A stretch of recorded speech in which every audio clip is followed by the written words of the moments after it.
How do you come to terms with being a monster? This is where we pick up in this issue of Rat City, the story about Peter, the new cybernetic spawn. And if you watched my last video, you know the mayhem this brother unleashed. Right now, he was on the run because the whole world watched him kill a whole battalions of private security soldiers. He couldn't even look himself in the mirror without realizing and asking himself, who the hell have I become? I mean, granted, I've done some terrible things, some really terrible things, but am I a demon? Or am I just losing my mind? Bruh, you are not losing your mind. You are a demon. Literally, the day before you were on a rampage. There was no longer ground, just bloodied up floors. And you had no mercy for your enemies. The only person that was actually there to bring you back to reality was Quinlan. And that's because he shot you with the cannon, bro. You would have killed everyone, including Quinlan himself. But the cannon pushed the demon away. And when you woke up, you forgot everything. He did not know what he had done. Matter of fact, he could no longer even walk. His cybernetics were fried.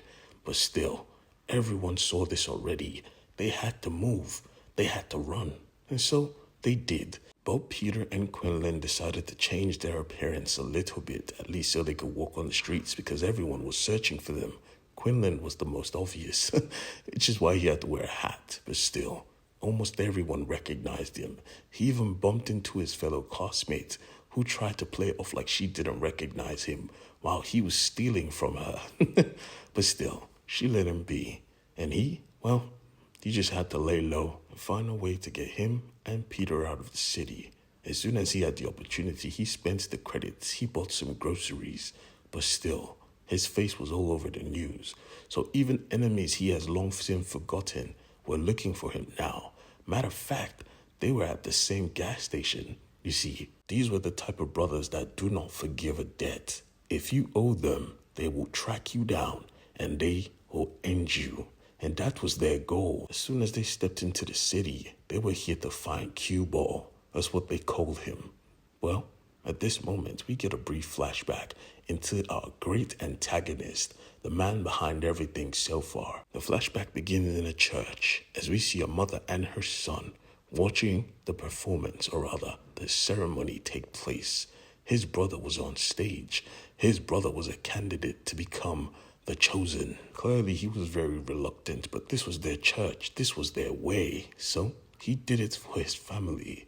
And when the ceremony started, we learned who their patron saint was. He was a warrior that gouged out his own eyes and became Saint Philip the Cursed. I mean, bruh, that's the hardest name ever. As the ceremony was taking place, their version of the Bible was pulled out and cups of communion brought as well. As the Reverend held the Bible, he started to read from it, saying the passage word for word. And we see as the parallels of the modern time and his flashback coincide as he recites the oath from the Bible. Those without faith have nothing to live for.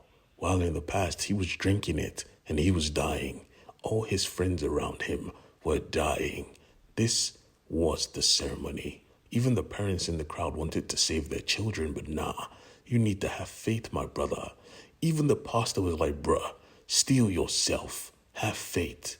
And just like that, they watched as only one child awoken, the CEO awoken. All the other parents started crying because they knew once one child was selected, the rest were already dead.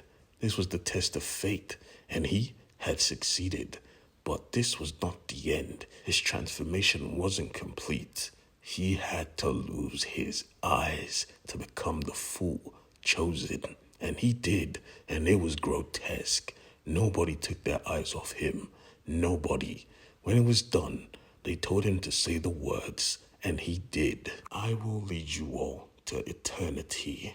And just like that, in the future, he said the exact same line. Even without eyes, I could see, because our Savior allows it.